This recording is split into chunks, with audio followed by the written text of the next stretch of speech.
Hello. Today we'll be doing another lesson of Reader's Workshop. So we're still on the nonfiction unit. So what we're going to do today is we are going to work on the next part. So what we know so far is that nonfiction readers grow knowledge. They pay attention to details, they put the parts of the text together in their mind, and then they ask questions. So what we're going to be doing today is I want you to be working on asking questions. So when you're reading a nonfiction book, a lot of times you will have questions because you should be learning something new, something that you don't always know before. So when I was reading this book last time and when I read it again today, I want you to be thinking about questions that you have. So some of these animals, I don't necessarily know how their feet work or what they can be useful for. So I could read this book to find out why. So when you're reading a nonfiction book, you might read a book about dogs because maybe you want a dog for a pet. So you would go and you would find a book about dogs and then read that book to find out more about it. So today I want to teach you that as readers, notice details and try and put things together to learn about a topic. Questions come up. Readers keep the questions in mind as they read. So when I'm reading the story, I'm going to have questions, and you might have questions too. So that's important when we're reading nonfiction books, is to think about the questions that we have.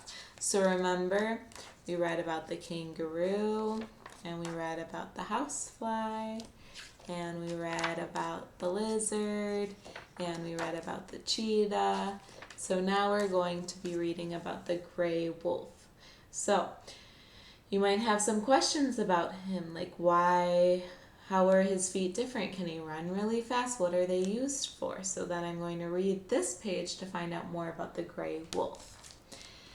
Gray wolf. A gray wolf's feet are called paws too. When crossing snow, a gray wolf's toes separate and stretch apart. That makes its paws bigger, like wearing snowshoes. Makes its paws bigger like wearing snowshoes, spreads out its weight.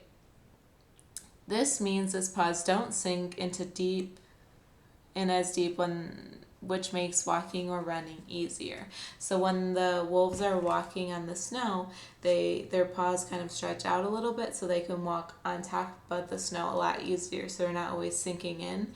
Because if you've ever walked in snow before, if you sink to the bottom, it's really hard to keep walking because you will get kind of stuck and it's just a lot slower to keep pulling out your feet. Fact. A special network of tiny blood vessels helps keep the wolf's feet warm even on ice. So they have extra blood vessels in their feet so that they don't get too cold when they're walking on the snow or the ice. If you had gray wolf feet, you could play barefoot in the snow and still have toasty, warm tootsies. So tootsies are another word for feet and toes. So this is the gray wolf, and there's a picture of him, and there's his paws at the bottom, and then this is the picture that was drawn. So maybe you still have a question about the gray wolf, so then you could read a different book about gray wolves to find out more. Okay, that's what we're learning today. You can keep asking questions. Questions are always good. I wonder if you know what this animal is. It's called a platypus. A platypus.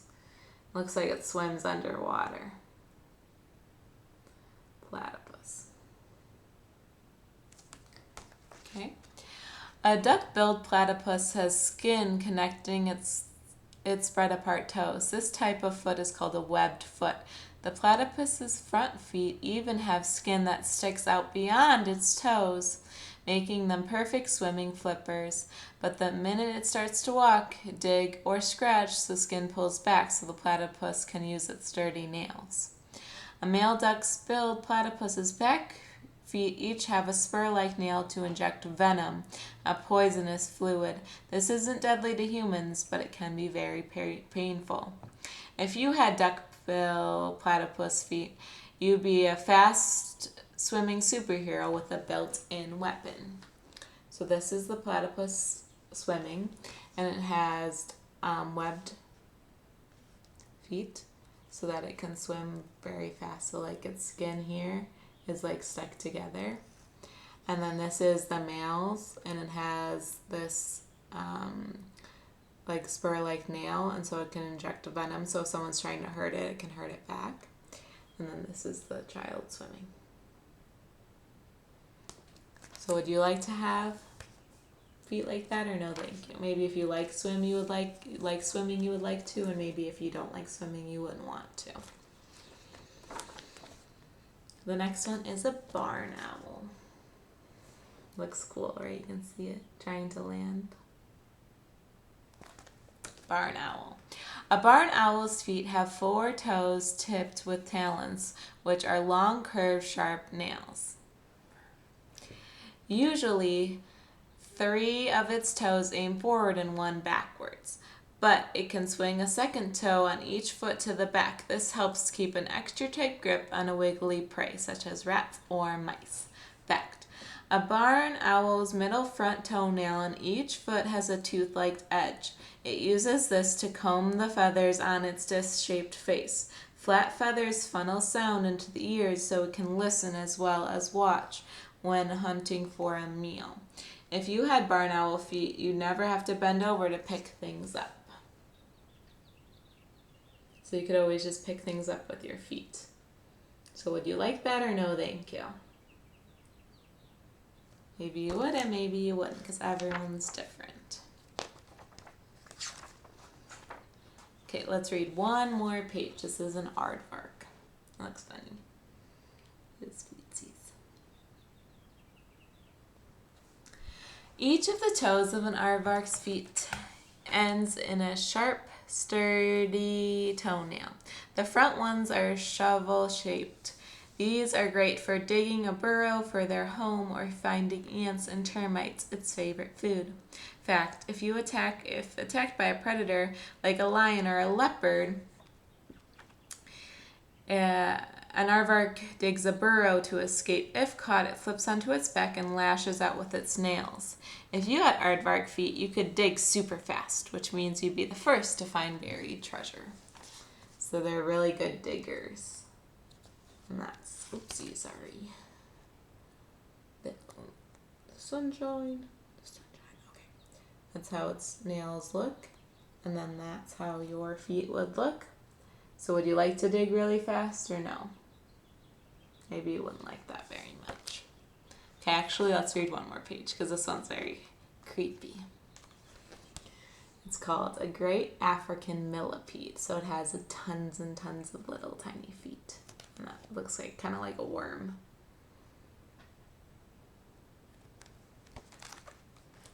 A great African millipede's body is made up of segments.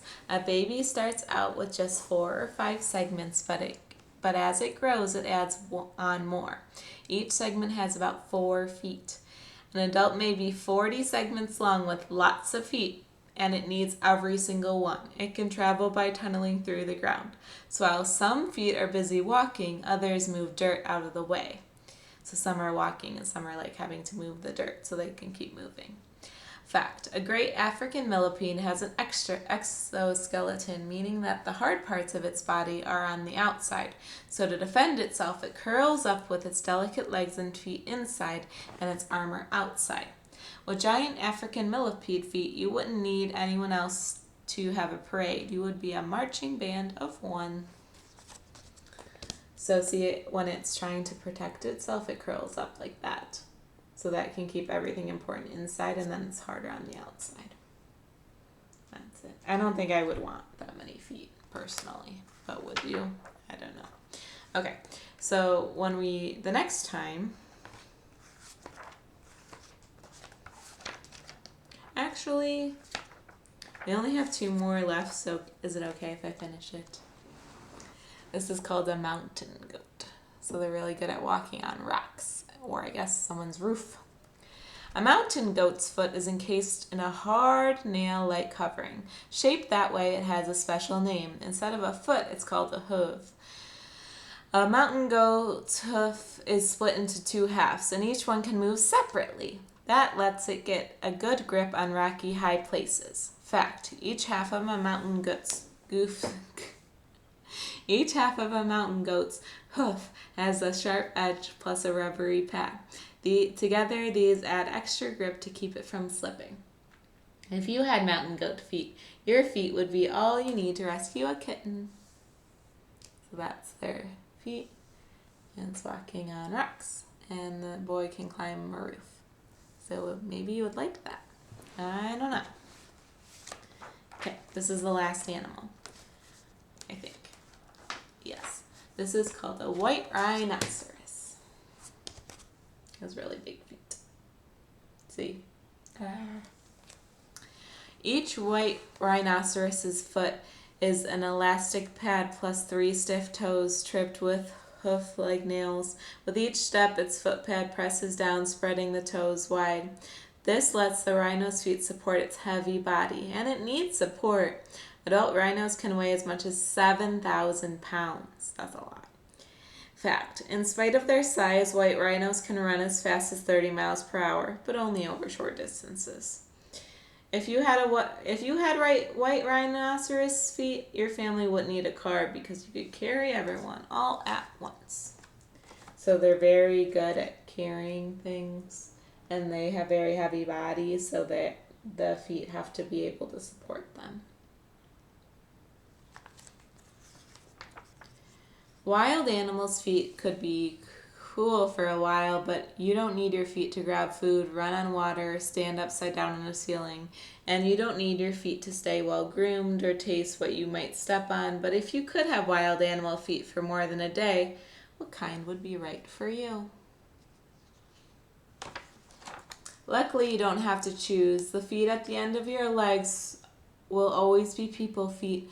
They're what you need to run, walk, dance, skip, hop, or even just stand in one place. With the right footwear, you can do lots more. Plus, your feet can look very stylish when you're being active.